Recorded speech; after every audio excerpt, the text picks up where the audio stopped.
नमस्कार विद्यार्थी मित्र मैत्रिणींनो, माझ्या यूट्यूब चॅनलवर तुमच्या सर्वांचे मनपूर्वक स्वागत आहे.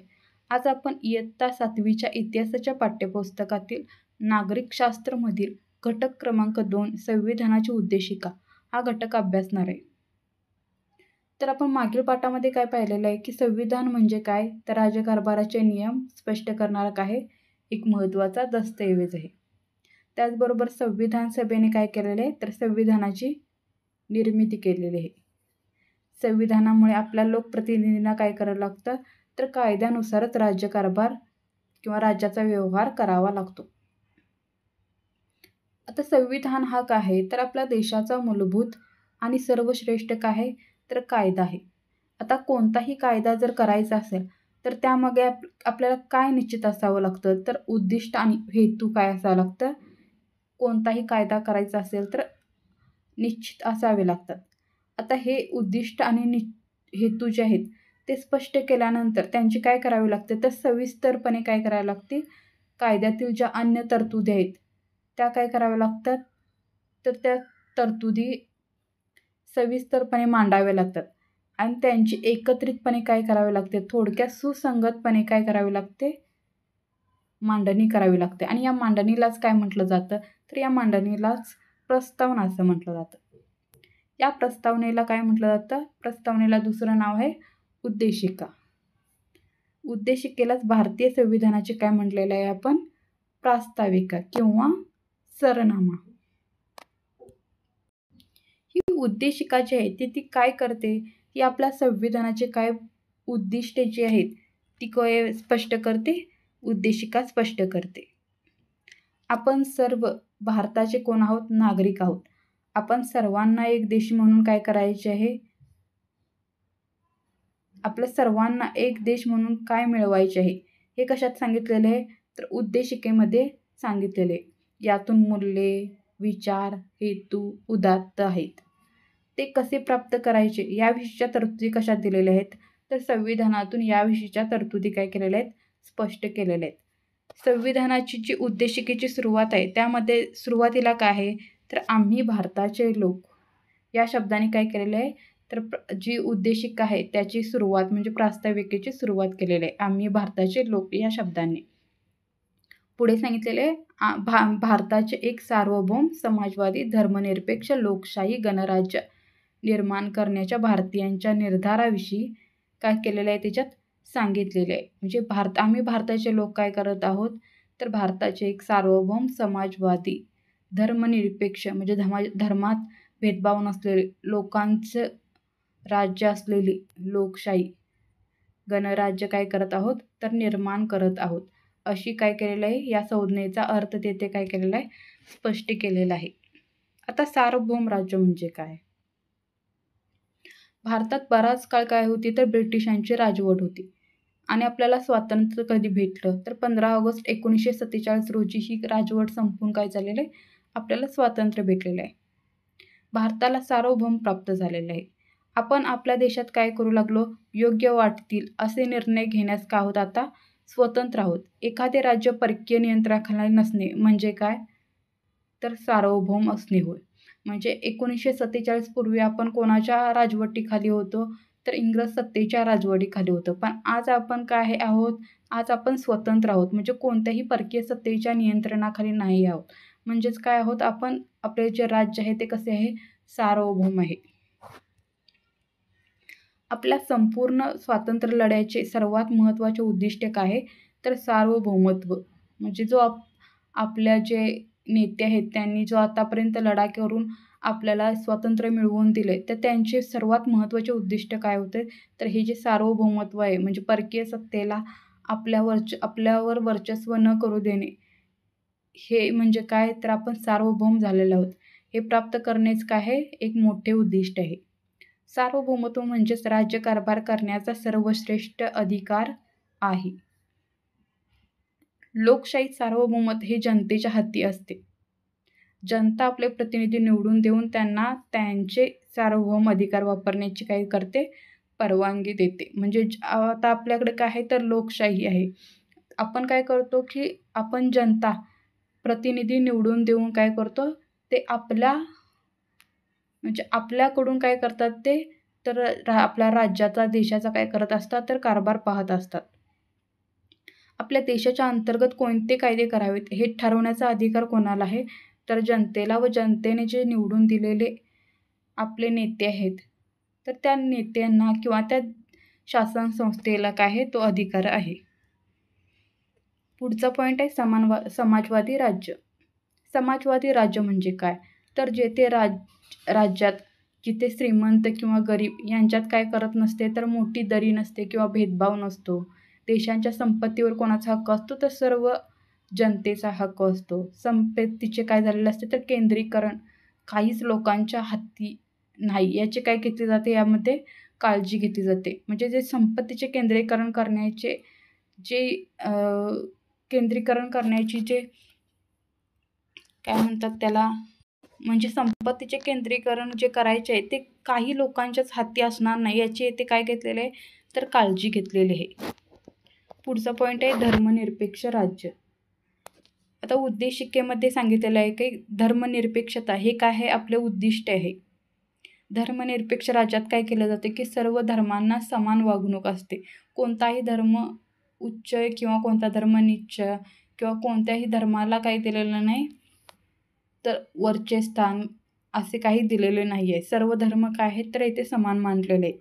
कोणत्याही धर्माला काय केलं नाही, एकाच धर्माला राज्याचा धर्म मानलेला नाही आहे. नागरिकांना आपापल्या धर्माचे पालन करण्याचे काय दिलेले आहे, संविधानाने किंवा उद्देशपत्रिकेमध्ये तर मुभा देण्यात आलेली आहे. नागरिकांमध्ये धर्माच्या आधारावर काय केला जात नाही, तर भेदभाव केलेला जात नाही. आता इथे तुम्हाला माहीत आहे का म्हणून एक बॉक्स दिलेला आहे. धर्मनिरपेक्षतेच्या मार्गाने आपण आपल्या समाजाची बहुधार्मिकता जपण्याचा प्रयत्न केलेला आहे. आपल्याला संविधानाने जे अनेक हक्क दिले आहेत त्यांचा आपल्याला अमर्यादित किंवा हवा तसा वापर करता येत नाही. धार्मिक स्वातंत्र्याचेही तसेच आहे. आपण जेव्हा सण उत्सव साजरे करतो तेव्हा आपापल्या सार्वजनिक स्वच्छता व आरोग्य, पर्यावरण याची काय करणे आहे, विचार करणे ही आवश्यक आहे. म्हणजे संविधानाने आपल्याला जसे हक्क दिलेले आहेत तसे काही आपल्याला धार्मिक स्वातंत्र्याचेही हक्क दिलेले आहेत, पण आपण त्याचा काय करायचं आहे, तर दुरुपयोग करायचा नाही. आपण त्याच्या चांगल्या प्रकारे आपल्या जी सार्वजनिक ठिकाणे आहेत त्यांचे आरोग्य किंवा पर्यावरण याचा काय करायचे, काळजी घ्यायची, याचा विचारही काय करायचा आहे इथे सांगितलेले आहे. पुढचा पॉईंट आहे लोकशाही राज्य. लोकशाहीत राज्यकारभाराची सत्ता कोणाच्या हाती असते, तर लोकांच्या हाती असते. त्यांच्या इच्छेनुसार काय केले जाते, तर सरकार निर्णय घेत असते. म्हणजे लोकांच्या इच्छेनुसार सरकार निर्णय घेत असते, धोरणे आखत असते. शासनाला सर्वांच्या कल्याणासाठी महत्त्वाचे आर्थिक, सामाजिक असे काय घ्यावे लागतात, तर निर्णय घ्यावे लागतात. असे निर्णय रोजच्या रोज सर्व लोकांना एकत्र घेऊन करणे शक्य नसते. म्हणून ठराविक काळानंतर काय केले जाते, तर निवडणुका होतात. या निवडणुकांमध्ये मतदार मत देऊन आपले प्रतिनिधी निवडतात. निवडून आलेले प्रतिनिधी संविधानाने निर्माण केलेल्या संसद, कार्यकारी मंडळ अशा संस्थांमध्ये काय केले जातात, नमूद केलेल्या सांगितलेल्या प्रक्रियेने संपूर्ण जनतेसाठी काय करत असतात, निर्णय घेत असतात. म्हणजे काय करत आहे, इथे सांगितलेले आहे की लोकशाहीत सर्व सत्ता कोणाच्या हाती असते, तर लोकांच्या हाती असते आणि त्यांच्या इच्छेनुसारच काय केले जातात, तर सरकार निर्णय घेत असते. आता शासनाला जर सर्वांच्या कल्याणासाठी काही आर्थिक, सामाजिक निर्णय घ्यायचे असतील तर रोजच लोकांना एकत्र करून ते घेणे शक्य नसते. म्हणून काय केलेलं आहे की ठराविक काळानंतर निवडणुका होतात. त्या निवडणुकांमध्ये आपण मते देऊन आपल्याला ज्या सरकारच्या हाती आपली जी हे द्यायची आहे की लोकांचे हितासाठी निर्णय घ्यायचे आहेत, असे सरकार काय करते, तर आपणच काय करतो, सरकार असे निवडून आणून देतो आणि तेच सरकार काय करत असते, तर आपल्याकडून म्हणजे आपल्या जनतेच्याकडून काय करत असतात, तर ते निर्णय घेत असतात आणि अनेक प्रकारच्या काय करत असतात, त्या जनतेसाठी निर्णय घेऊन संविधानामध्ये सांगितलेले जे प्रक्रिया आहेत त्या पूर्ण करत असतात. पुढचा पॉईंट आहे गणराज्य. आपल्या देशात लोकशाहीबरोबरच काय आहे, तर गणराज्य पद्धती आहे. गणराज्यात सर्व सार्वजनिक पदे लोकांकडून निवडून दिली जातात.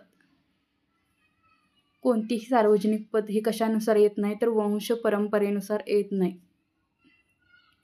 वंश परंपरेनुसार म्हणजे येत नाहीत की तर कशा प्रकारे येतात तर जनता ही काय करते तर मत देऊन त्या काय करते असते आपल्या आपल्या नेत्यांना निवडून आणत असते. हे पद काय होत नाही तर वंश परंपरेने येत नाही. राष्ट्रपती, पंतप्रधान, राज्यपाल, मंत्री, महापौर, सरपंच यांसारखी पदे काय आहेत तर ही पदे सार्वजनिक पदे आहेत. त्या पदांवर विशिष्ट वयाची अट पूर्ण करणाऱ्या कोणत्याही भारतीय नागरिकाला निवडणूक लढवून जाता येते. म्हणजे ही राष्ट्रपती, प्रधानमंत्री, राज्यपाल, मंत्री, मुख्यमंत्री, महापौर, सरपंच ही ही सार्वजनिक पदे आहेत. आणि ह्या पदांवर जर आपल्याला काम करायचं असेल की आपल्याला राष्ट्रपती बनायचं असेल, प्रधानमंत्री बनायचं असेल किंवा सरपंच, महापौर बनायचं असेल तर आपल्याला काय करावं लागतं तर त्यांच्यासाठी एक विशिष्ट वयाची अट असते. ती अट जर आपण पूर्ण झालेली असेल तर काय करू शकतो आपण या निवडणुकांमध्ये सहभागी होऊ शकतो, या निवडणुका लढवू शकतो आणि त्या ठिकाणी आपण जाऊ शकतो. राजसत्ताक पद्धतीत ही पदे वंश परंपरेने एकाच कुटुंबातील व्यक्तीकडे जातात. म्हणजे ज्या राजसत्ताक पद्धती असतात म्हणजे ज्या देशावर किंवा राज्यावर एखाद्या राजाची सत्ता असते तेथे हे पद कसे जात असते तर वंश परंपरेने जात असते. परंतु आपल्याकडे वंश परंपरेने ही पदे काय केली जात नाहीत, दिली जात नाहीत. उद्देशिकेने सर्व नागरिकांना न्याय, स्वातंत्र्य, समता या 3 मूल्यांची व त्यानुसार व्यवहार करण्याची काय दिलेली आहे, कायदे करून ती मूल्ये प्रत्यक्ष व्यवहारात आणण्याची काय दिलेली आहे, हमी दिलेली आहे. या मूल्यांचा अर्थ आपण काय करणार आहोत खाली समजून घेणार आहोत. आता न्याय म्हणजे काय?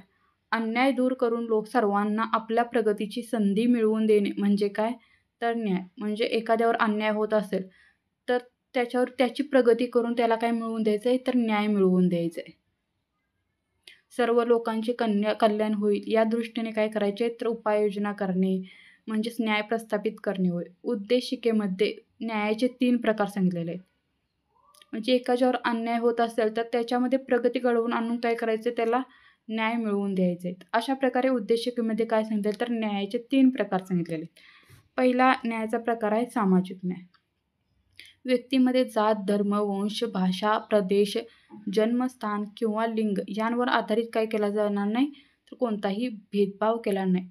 सर्वांना काय म्हटले जाते असेल सर्वांना दर्जा काय असेल सर्वांचा सारखाच असेल.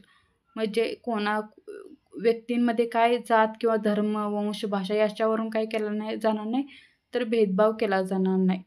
तर सगळ्यांना काय ते सांगितलेलं आहे की सारखेच मानले जाईल. दुसरा आहे आर्थिक न्याय. भूक, उपासमार, कुपोषण या बाबी कशा गरिबीमुळे किंवा दारिद्र्यामुळे निर्माण होतात. गरीब दूर करायचे असेल तर प्रत्येकाला आपले कुटुंबाचे पालनपोषण करण्यासाठी उपजीविकेचे साधन मिळवण्याचा काय आहे तर हक्क आहे. आपल्या संविधानाने प्रत्येक नागरिकाला हा अधिकार कोणत्याही भेदभावाशिवाय दिलेला आहे. आर्थिक न्याय म्हणजे भूक, उपासमार, कुपोषण हे या बाबी कशामुळे होतात तर गरिबी आणि दारिद्र्यामुळे निर्माण होतात. जर गरिबी दूर करायची असले तर काय करावं लागेल तर प्रत्येकाला आपल्या कुटुंबाचे पालनपोषण करावे लागेल. त्यासाठी उपजीविकेचे साधन मिळवून घेण्याचा काय आहे तर प्रत्येक व्यक्तीला अधिकार आहे आणि या बाबतीत कोणताही भेदभाव केला जात नाही. आता पुढचा पॉईंट आहे पुढचा न्याय राजकीय न्याय. राज्यकारभार भाग घेण्याचा सर्वांना काय समान हक्क आहे असावा म्हणून आपण काय केलेले तर प्रौढ मतदान पद्धती स्वीकारलेली आहे. आपल्याकडे काय आहे तर प्रौढ मतदान पद्धती आहे कारण राज्यकारभारात सगळ्यांना समान हक्क असावा यासाठी. त्यानुसार वयाची जी 18 वर्ष पूर्ण करते त्या व्यक्तीला काय करता येते तर त्या व्यक्तीला मत देण्याचा अधिकार आहे. जी व्यक्ती वयाची 18 वर्ष पूर्ण करते ती व्यक्ती. पुढचा पॉईंट आहे स्वातंत्र्य. स्वातंत्र्य म्हणजे आपल्यावर जाचक अयोग्य निर्बंध नसणे, आपल्यातील क्षमतांचा विकास करण्यास पोषक वातावरण असणे होय. लोकशाहीत नागरिकांना स्वातंत्र्य असते. स्वातंत्र्य तसेच असेल तरच काय होते लोकशाही प्रबल होते. विचार व अभिव्यक्ती स्वातंत्र्य हे काय आहे व्यक्तीचे मूलभूत स्वातंत्र्य आहे. विचार करणे किंवा स्वतः व्यक्त होणे हे काय आहे तर व्यक्तीचे मूलभूत स्वातंत्र्य आहे. प्रत्येकाला आपले मत विचार व्यक्त करण्याचे काय आहे स्वातंत्र्य आहे. विचारांच्या देवाणघेवाणीने आपल्यातील काय होते तर सहकार्य आणि एकोपा वाढतो व त्याचबरोबर एखाद्या समस्येचे काय होते तर अनेक बाजूशी आपल्याला काय होतात समजतात. तर विचार करण्याचे अभिव्यक्त होण्याचे स्वातंत्र्य काय आहे तर आपल्याला आहे. श्रद्धा समजुती व उपासनेच्या स्वातंत्र्यातून प्रामुख्याने धार्मिक स्वातंत्र्य व्यक्त होते. आपल्या धर्माच्या किंवा आपल्या पसंतीच्या धर्माच्या शिकवणीनुसार वागण्याचे स्वातंत्र्य प्रत्येक भारतीय नागरिकाला आहे. आपले सण उत्सव साजरे करणे, श्रद्धास्थान बाळगण्याचे, उपासनेचे स्वातंत्र्य यात अभिप्रेत आहे. म्हणजे प्रत्येक व्यक्तीला आपल्याला ज्या धर्मावर श्रद्धा ठेवायची आहे किंवा जे सण उत्सव साजरे करायचे आहेत तर त्याचे स्वातंत्र्य काय आहे तर आपल्याला देण्यात आलेले आहे. पुढचं पॉईंट आहे समता.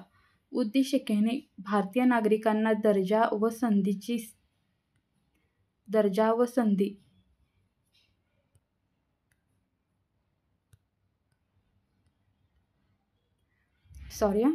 पुढचा पॉईंट आहे समता.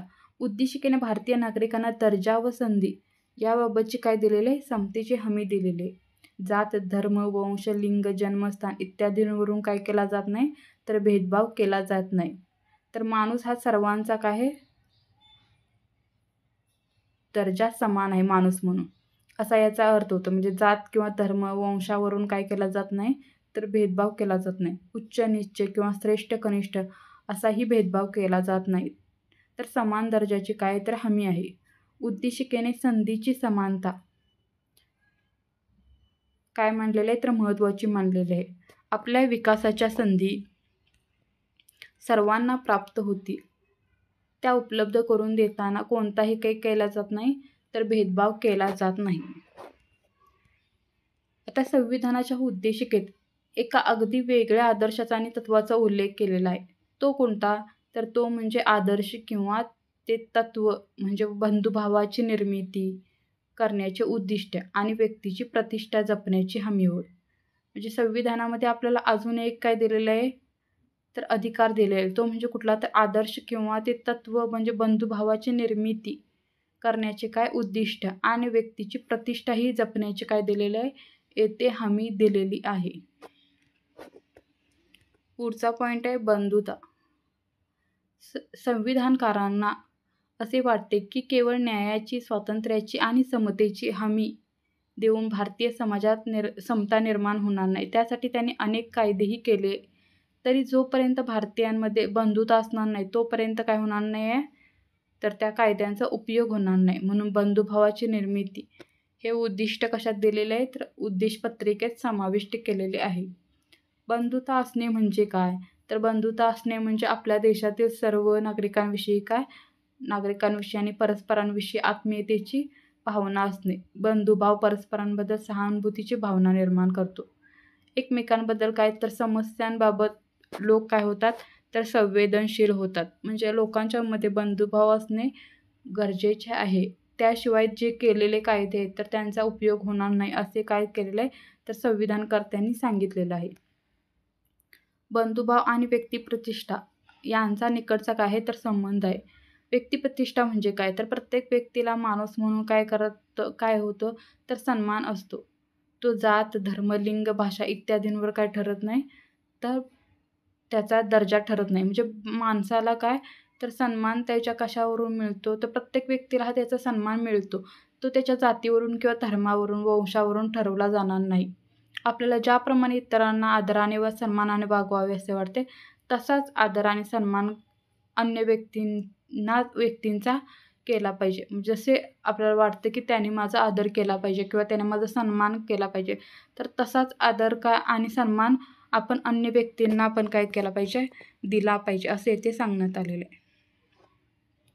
जेव्हा प्रत्येक व्यक्ती दुसऱ्या व्यक्तीचा आदर करून तिच्या स्वातंत्र्य व हक्काचा सन्मान करेल तेव्हा आपोआप काय होईल तर व्यक्तिप्रतिष्ठा निर्माण होईल.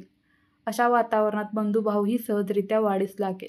न्याय व समतेवर आधारलेल्या नव्या समाजाच्या निर्मितीची कामेही काय होती सोपे होईल. म्हणजे प्रत्येक व्यक्तीने एक दुसऱ्याला जर आदर दिला स्वातंत्र्य दिलं किंवा तिच्या हक्कांचा जर सन्मान केला तर लोकांमध्ये काय होईल तर व्यक्तिप्रतिष्ठा निर्माण होईल. त्याचबरोबर बंधुभावही काय लागेल तर वाढीस लागेल. न्याय आणि समतेवर आधारलेल्या नव्या समाजाचे काय होईल तर जे निर्मितीचे कार्य आहे तर ते काय होईल तर अधिक सोपे होईल. भारताच्या संविधानाच्या उद्देशिकेतून याचे मार्गदर्शन प्राप्त होते. भारताच्या जनतेने हे संविधान स्वतः अर्पण केलेले आहे. या उल्लेखाने काय झालेलं आहे तर उद्देशिकेचा शेवट झालेला आहे. अशा प्रकारे आपण इतिहासातील नागरिकशास्त्र या विभागातील घटक क्रमांक 2 अभ्यासलेला आहे. पुढचा घटक आपण पुढच्या व्हिडिओमध्ये अभ्यासणार आहोत. जर तुम्हाला असेच व्हिडिओ पाहायचे असतील तर माझ्या चॅनेलला लाईक करा, सबस्क्राईब करा आणि शेअर करा. धन्यवाद.